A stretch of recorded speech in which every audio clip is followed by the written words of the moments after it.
by the way, this little thing here. I'm talking to you, okay. All right, Ghost Town Poetry Open Mic, tonight with 100% more donkey. 100% more donkey than we had last month. It doesn't say that, that's just my thing, but take a look, folks. Okay, so this is Toni Lumbrazo Luna, my wife and co-host for Ghost Town Poetry Open Mic, and she is showing me that on Ghost Town night, they do happy hour for the whole evening, just for us. So here are some of the wonderful things that you could have.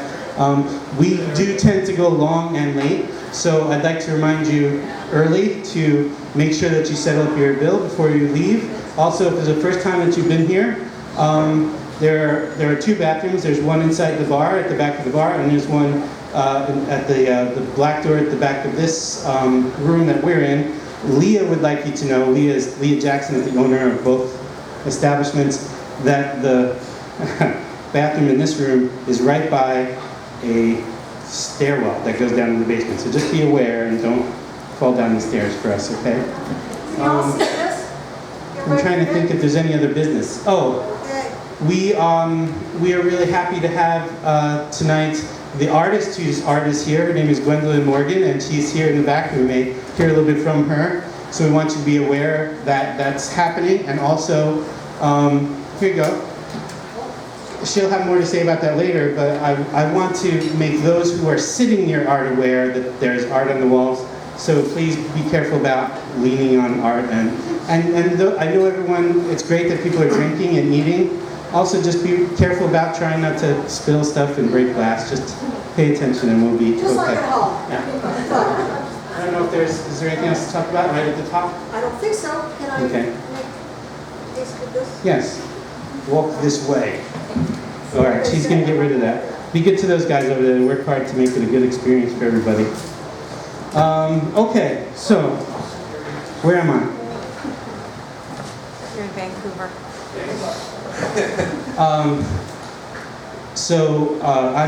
I decided that there's so much good stuff in this little book by Lawrence Ferlinghetti called Poetry as Insurgent Art that I would spend a few months reading through the long poems here, but just reading a little bit at a time. And I started last month, which is, I'm doing this partly for Lori Loringer. I don't know if she's in the room at the moment or not. I don't see her, but so maybe she's going to miss it again now. She's not there. So a little bit more from this great little book by Ferlinghetti, Poetry as Insurgent Art. If you are not yet familiar with Ferlinghetti, talk to me or Lori Loringer after the show and we'll give you an earful about what he's all about. So let's see where we're going to jump back in. If you call yourself a poet, sing it, don't state it. Don't let it be said of you that sluggish imagination drowned out the slush of your heart. Bring together again the telling of a tale and the living voice. Be a teller of great tales, even the darkest. Give a voice to the tongueless street. Make common words uncommon. Have a lover's quarrel with man's fate. Kiss the mirror and write on it what you see and hear. Poet, be God's spy. If God exists, painter, paint his eye, if he has one. Be a dark barker before the tents of existence. See the rose through world-colored glasses. Be an eye among the blind.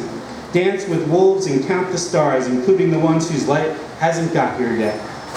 Be naive, non-cynical, as if you had just landed on earth, astonished by what you have fallen upon. Question with a pure heart the inscrutable meaning of things and our tragicomic destiny.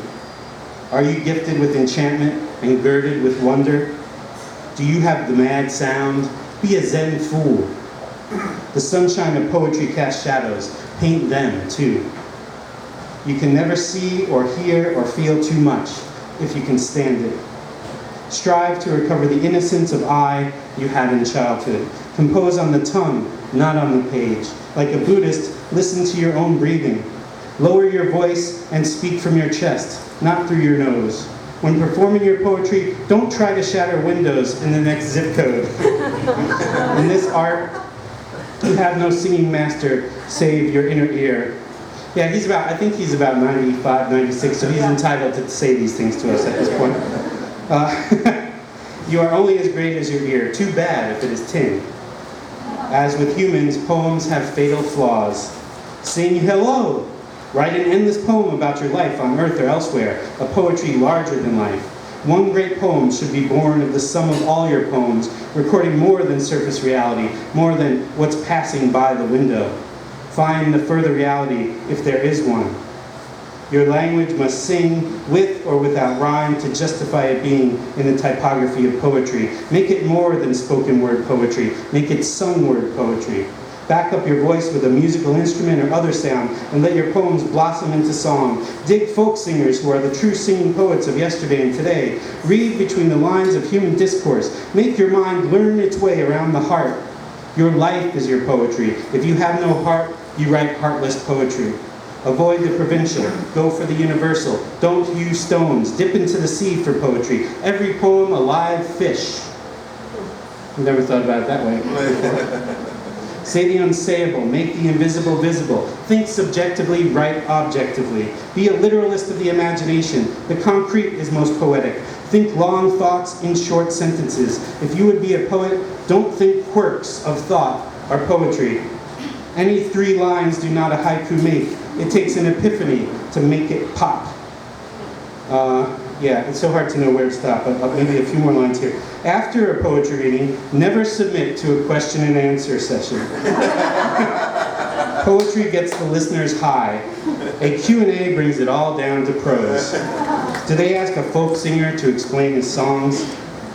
Like a field of sunflowers, a poem should not have to be explained. If a poem has to be explicated, it's a failure in communication. I think that's not a bad place to stop, right?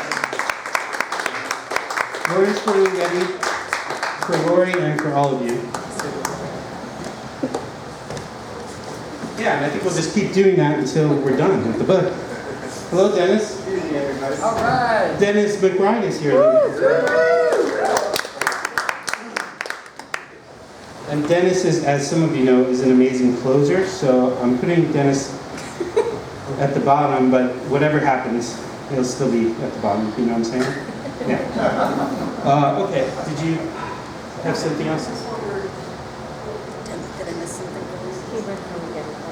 Oh, dang. Unless you want, you think we should do that first? Yeah, I thought I recognized what You it think we should have? Okay. All right, I'd like to invite up now Gwendolyn Morgan, who I mentioned a few moments ago. Just slightly different than what we told you, Gwendolyn. I hope you can hang with that. Yeah, so please say hello to the person who created all this beautiful art.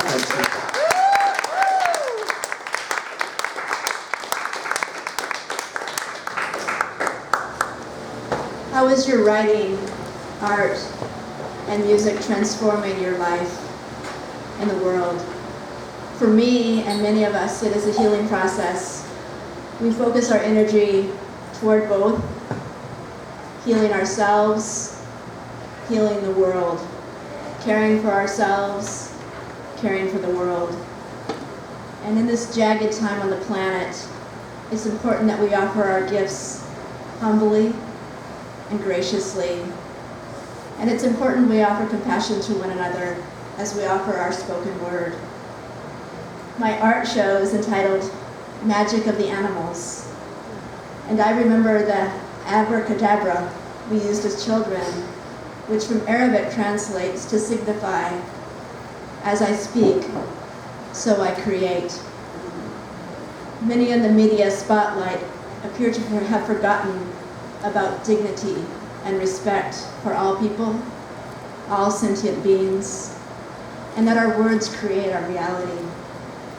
And so I invite any one of you that wants to come to join us for a brief open mic next Saturday, August 20th at 7 o'clock here at Angst for my book launch, Snowy Owls, Egrets, and Unexpected Graces, but also to share your honoring of the earth in this critical time. Most cultures, spiritual paths, and religions around the world honor light and love as a part of creation and the interconnectedness of all. And so tonight I won't share a piece of my own, but from a Netsuke Eskimo, Nalalukyak, magic words.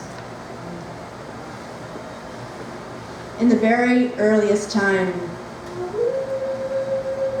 when both people and animals lived on Earth, A person could become an animal if they wanted to, and an animal could become a human being.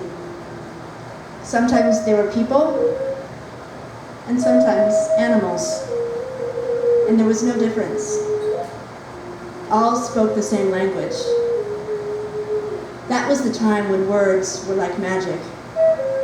The human mind had mysterious powers. A word spoken by chance might have strange consequences.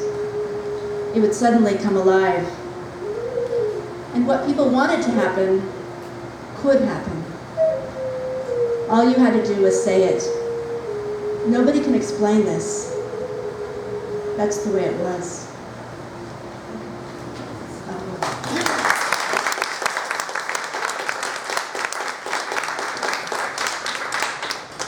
And thank you to my beloved Judy for playing the Yes.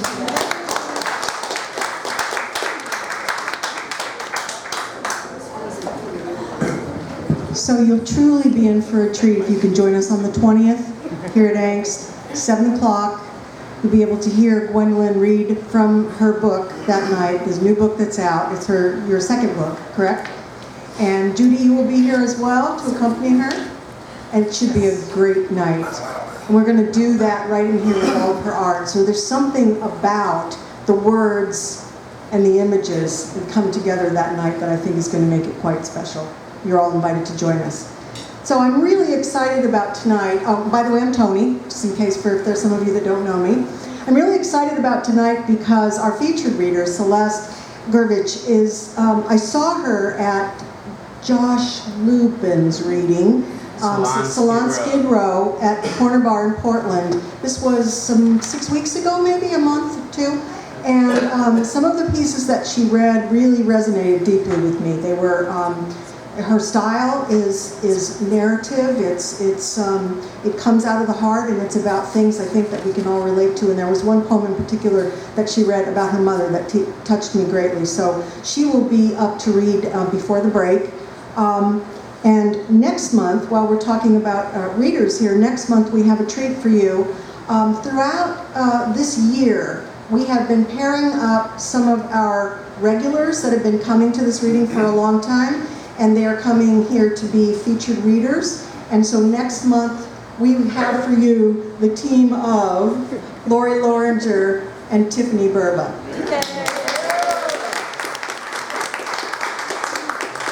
And the exciting news, and I'll just walk this way for a moment. This way. Because there is a flyer that you can take home tonight with you.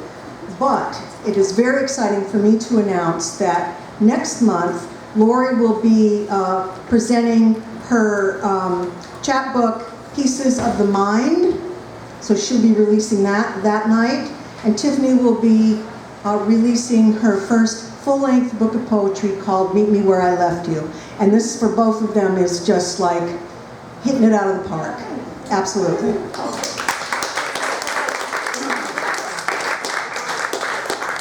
Who's releasing that book that Tiffany? Printed Matter, Vancouver. Yes, indeed. What's Printed Matter, Vancouver? I've never heard of that. Well, you can enlighten them later about that. September 8th, it's here, Thursday, September 8th, 7 o'clock for that. So, now that I've said that, would you join me in welcoming our first open mic reader, Tiffany Burba. Tiffany?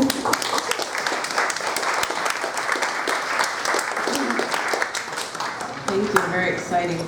So my first poem is actually a response to Bruce's poem that he read last month. I don't know why I always have these poem-offs, but it was also featured in my book because when I was in New York, he posted something on Facebook and I wrote a response. So you're also published in my book, so thank you for that. So this one's called Screaming at the Trees. I hear the trees' silent cries, left bruised and vulnerable to nature's vultures. The wind was not the culprit this time. It was me. My relentless passion for love, screaming as the roots of the trees start to pull from the ground to silence me. The moon has drawn water from the ocean to pour down to hide my tears. Wash the wounds of the trees that seep with sap. This summer will not burn hot enough to end either of our suffering. I hold tight to the earth, pray for the love that hides in the forest, apologize to the trees I have so badly damaged with my reckless need for voice. I remain silent as I work to firmly plant new soil to cover the exposed roots, find leaves to cover the puncture wounds of my screams. Time, the healer of all things. I wait below the coolness of the tree limbs, each day apply more dirt, more leaves, and call out to the moon to supply more rain. So Bruce, there is always a witness to our screams. Not everyone has the voice to ask us if we are okay, or an arm to reach out to comfort us. Sometimes all we have are the trees and our own voice to comfort our pain.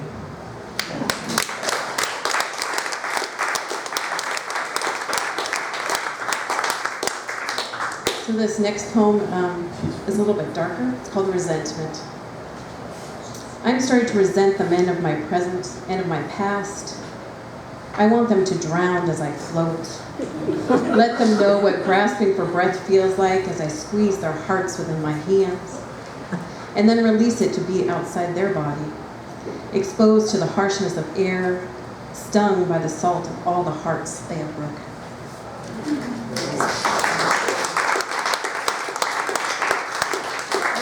Bitter and resentful in my poetry, not in real life. I wish them all well. So this last one's called Back to Reality. This is a New York poem, not in my book. I started dreaming of New York again. Those dreams replaced the ones I had about you, just as you had once taken over my dreams of New York. So thank you.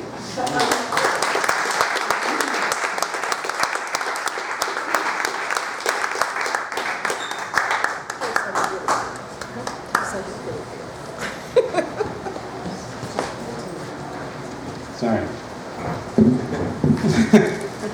Doesn't usually take me quite that long to get back and forth, but it's so great to have so many people and all that. It's great. Okay, so next we're going to hear from Jennifer Pratt-Walter. Come on down, Jennifer. Welcome.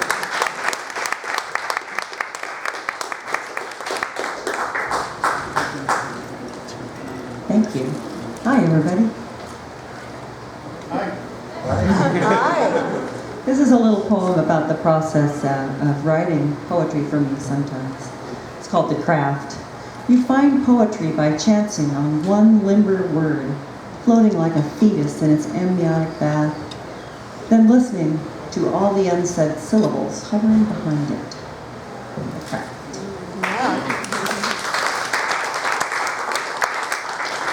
And I didn't shout it to the next zip code.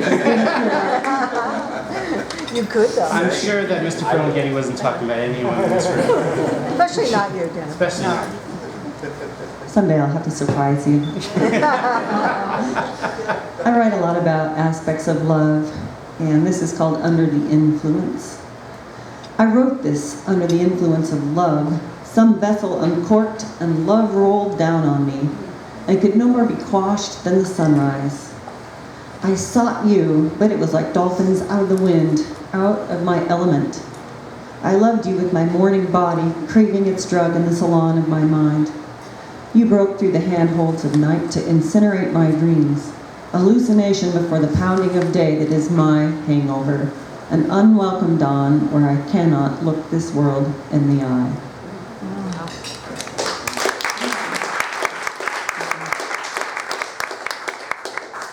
And then just a really short one. It kind of goes with that last poem. It's called Let It Go. Sometimes we find peace by letting go. Sometimes we let go by finding peace. Thank you.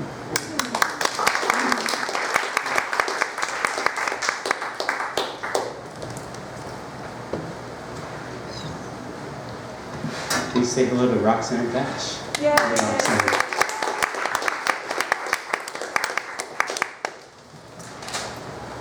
I have two poems for you today. Two versions of the same poem, basically. The first one is called The Width of a Memory, 1. I remember it had onions, chopped in big squares. At least they seemed big to me, a little girl who didn't like onions. I remember it was sweet and savory. Pinto beans and ground beef, molasses and garlic powder. A hearty dish that would fill you up. I remember chunks of celery cooked until very tender. One of the few ways I would eat celery when not coated in peanut butter. I remembered it filled a roasting pan and was only served at potlucks and picnics, at weddings and funerals. It needed a crowd to be consumed. I remember the fried chicken and potato salad, the chips and soda pop, the sweet biscuits, crushed berries, and whipped cream covering the strawberry shortcakes. Almost as an accompaniment lost, I remember the baked beans. I'm hungry. And this is a whiff of a memory, too. The slamming door is your cue. The screaming voices, one male, one female, will come next. Best find some way, somewhere, to duck out of sight until the storm blows over. Lest you be caught in the crossfire of the flying pot of baked beans.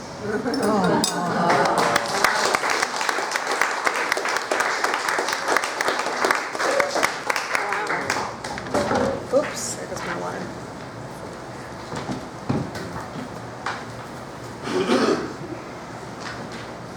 Interesting how a memory can go from that to that all the time. Before our next reader, I just want to mention to all of you something really exciting. Last month, I talked about the Poetry Moves project and the fact that we have 10 student poems, grades 3 through 11, on the C-Tran buses that started July 1st through the end of December. Hello, welcome. And we're really excited about that. And for the kids, it's been really great. And I loved reading their poems last month, and most of you seem to enjoy hearing them. So if you get a chance to take a bus in Vancouver, it's all throughout Clark County, and see some of those poems actually up there in the bus, please do. It's really exciting. And so C-Tran has been pleased, the Arts of Clark County has been pleased, and we are pleased to announce that we are doing a call for submissions for those 18 and over residents of Clark County for the next phase of Poetry Moves. You will have until September the 14th to submit your poems. It will be all of the submission guidelines, the requirements, and how to submit your poems via email are on this sheet. We hope we have made enough copies. There's about 50 copies here tonight. And so at the break, if you're interested in submitting poems to be on the C-Tran buses starting January 1 through June of 2017, that's right, isn't it? Yeah. My dates of when these sequences go, you can pick one of these up at the break. So, having said that, will you help me welcome Ian Caton? Ian? Yeah.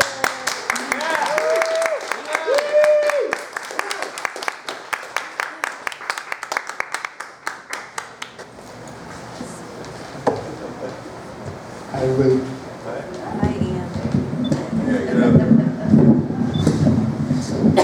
There you go. So I almost died, Glad you didn't. but I didn't. So You didn't. I gotta take it slower. I gotta slow down a little bit. So there's one called Mandate. We want a mandate, a fucking mandate. We want to dictate your next direction. We want a green light, another sanction. We want a mandate, a mandate, a mandate. We want a diction, a throbbing diction. Form a commission to do your bidding, then get the green light and write a blank check. We want a mandate, a mandate, a mandate. We want a fiat. We need a fiat. We want a dictum and form a right of habeas corpus to get some action, executive action. We want a mandate, a mandate, a mandate. We want a mandate, a fucking mandate, and get a dictate, be a dictator. Start an mandate, a mandate, a mandate. We want a mandate, mandate, mandate.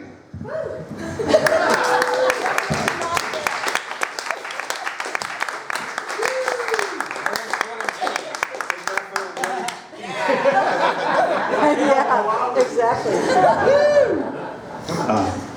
This one was inspired by watching TV while I was injured. It's called Lie on My Back with My Dog.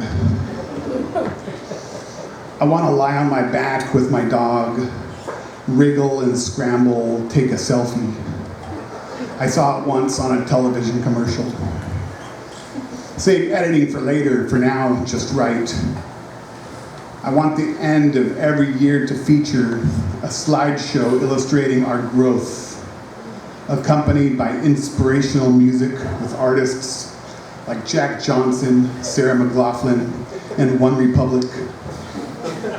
Make a list of all the people in your life to whom you want to send a Christmas card in June.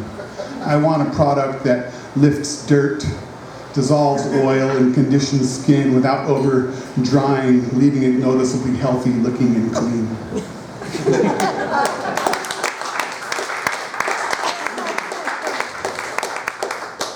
And this last one I'm going to read. It's called My Mustache Took on a Life of Its Own. That moment I let my mustache grow on my face and it took a life of its own. It started with just a few days without shaving.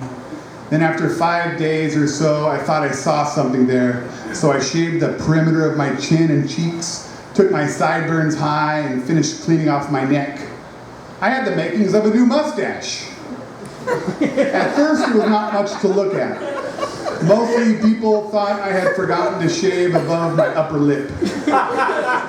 Initially, it was something that my friends would laugh at, saying as it only surfaced in the center, just below my nose. People often mistook it for a Hitler stash, or possibly a poor man's Charlie Chaplin. It had ideas of moving to Hollywood or possible world domination. But after 2 or 3 weeks, the mustache finally filled in on the sides as well, curving downward. It began to take on a life of its own. My mustache came down as mutton chops, and I had a Fu Manchu that would act as a manager during the day, but at night sneak out to wreak great havoc.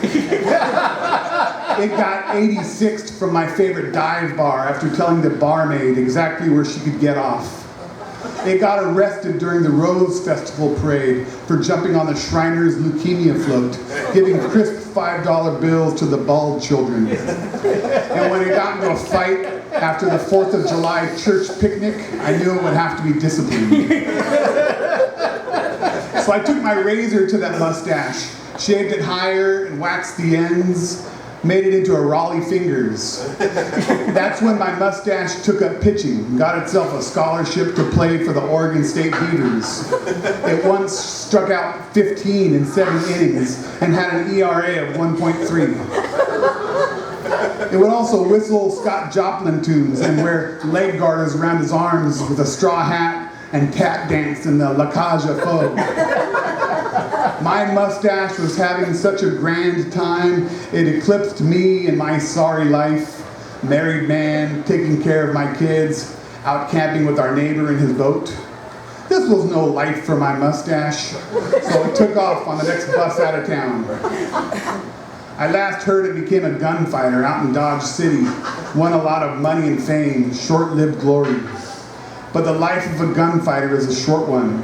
It died at the hands of a call girl late at night, a knife in its back, never to be heard from again.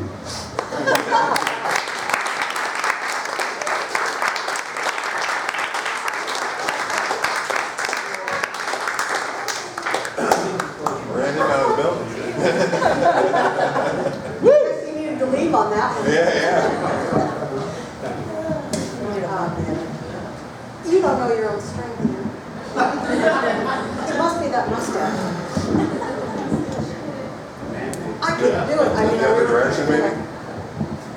You need a new one now, bro. The other. That one, yeah. Nice. Ian. Woo. Wow. Okay. Lynetta Johnson-Meeker. Lynetta, good to see you. Come on up.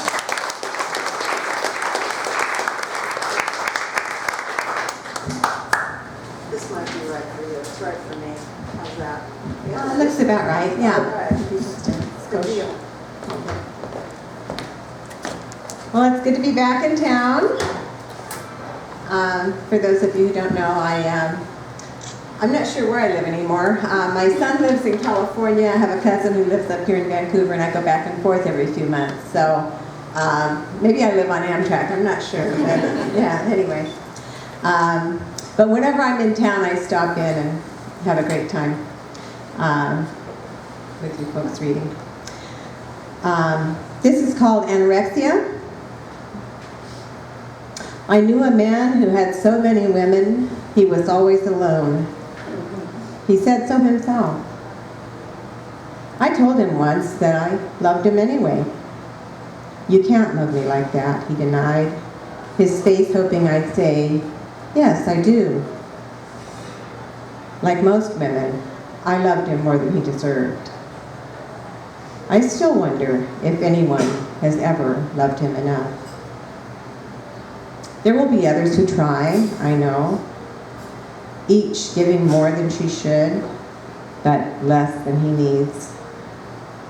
He will continue, taking a bite of this, then seeing that, never satisfied. Afraid to fill himself, he eats light, always prepared to eat and run.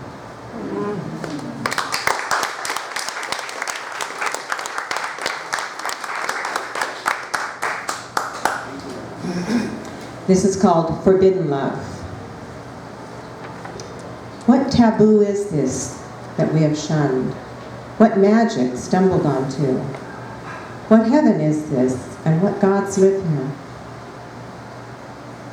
How have we mortals entered, and why may we not stay to sip this sacred air, feed on these blessed crumbs? What poison is there in our humble bliss? Or yet, what envy in the gods that ban us from this perfect place? Worse yet, what world is left for us, love's exiles, who have known paradise?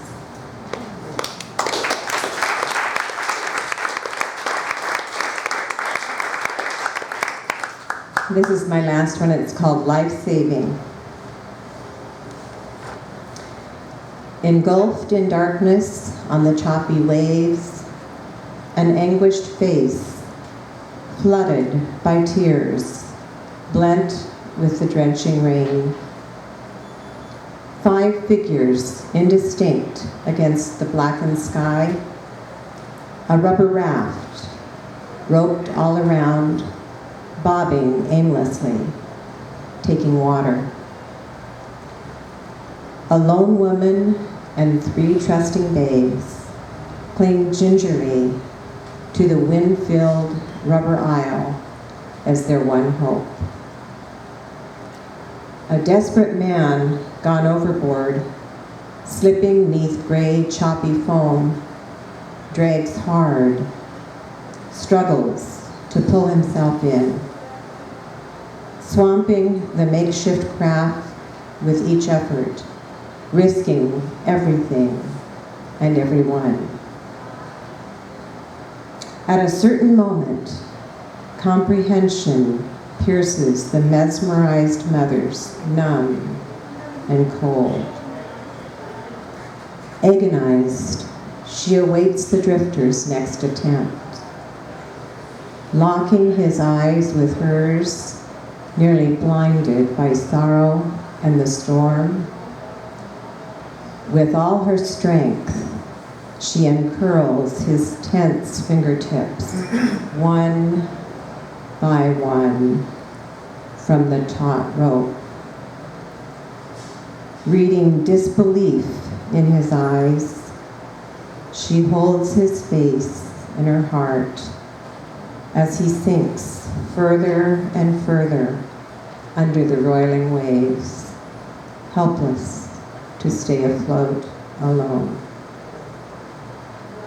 The broken family slowly drifts apart. The sky itself rages in grief. The sea swells in sympathy. Shuddering with sobs, the bereft woman abruptly awakens, safe on dry land. Her nightmare rewinds. All that is real are her salty tears and her loss.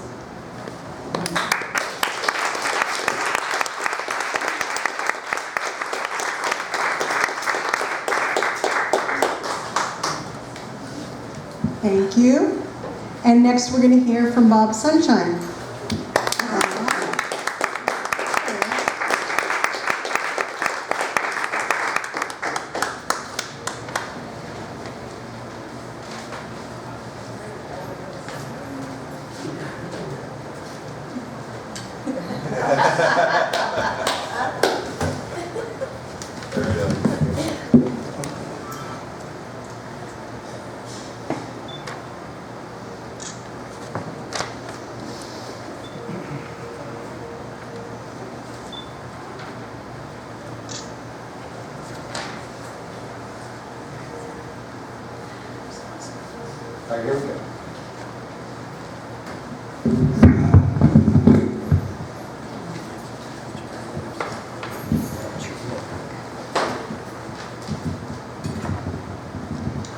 Speech disorder, Jezebel, testimonial, motel, tight-lipped after, stuck in mud, controversial, ox blood.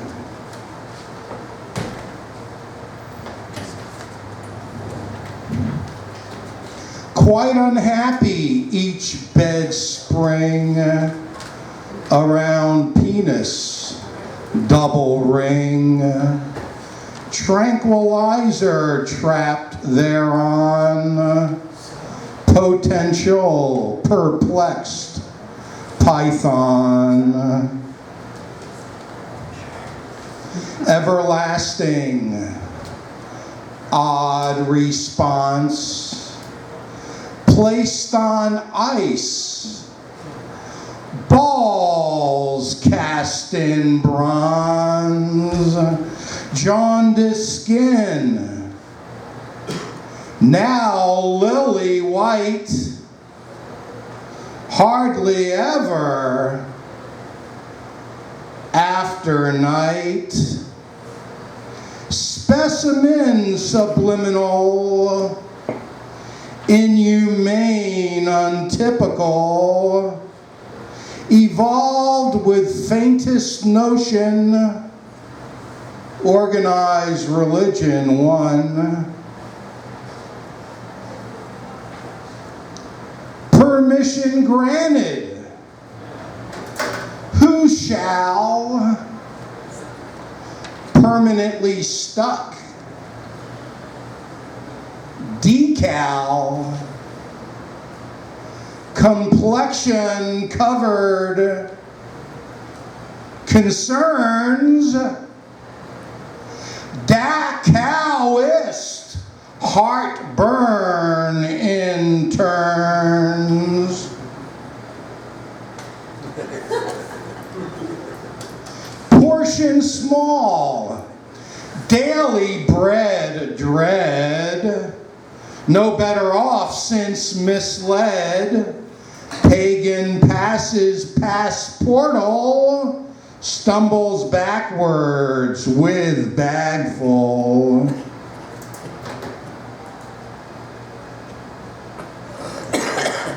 Statue looks like humanoid.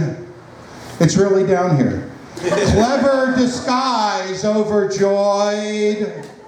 Molded evidence culprit. In the hands of God half-wit. Entertaining Socrates. Oh, we all love Socrates, don't we? Oh, Yeah, love him. Trickster thinks, then takes trapeze. Valedictorian absurdities. Pen ran dry before testes. And the last one.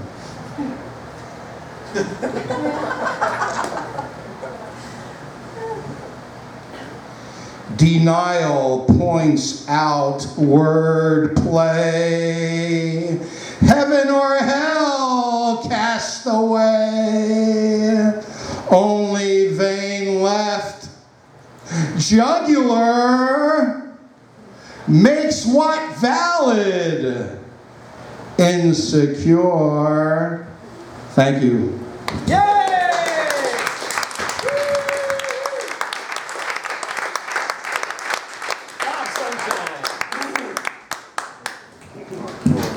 Yes. Good evening.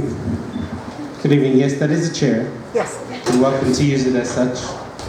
I can't sit on that chair, but you could probably get away with it. Yes, Just have welcome. to resist the urge to go. Yes. So I haven't checked with everybody, but if there was a prize for the longest trip to get here, I think you probably win. So thank you. Driving around in circles? Yeah, you can count that. Sure. Vancouver's on the map, people. It's on the map. No more parking for Vancouver, that's for sure. So now I want to welcome a member of our Vancouver community who has an exciting announcement for us. Please say hello to Todd Bachman. Hi, thank you very much. Thanks, Christopher, for letting me speak. So it's really easy to just say that there's a cultural vacuum in Vancouver, and I feel like this represents, that's absolutely untrue. All you have to do is peel back a rock and you can see the creativity that people who live here now are trying to put forth. And for me, that sort of creates the soul of a city, a pulse. It's sort of raison d'etre, right? And I also have inquired about sort of unpeeling the rock of history in Vancouver. And through that, I sort of discovered that Vancouver had a pretty sizable music scene when it came to Western swing, country music. And, you know, obviously there's the fact that Willie Nelson lived here for 3 years. But the significance wasn't just that. What it was thriving enough that it sort of created the fertile ground for people to become professional musicians. And through that, I found someone named Bobby Gibson who went on to become a 6-year professional musician. And he ended up playing with Johnny Cash, Patsy Cline, Merle Haggard, Les Paul. So he's still alive, he's still playing, and he's coming here September 9th and 10th. Christopher is working with me to have a show of him just showcasing his life in Vancouver with stories and music.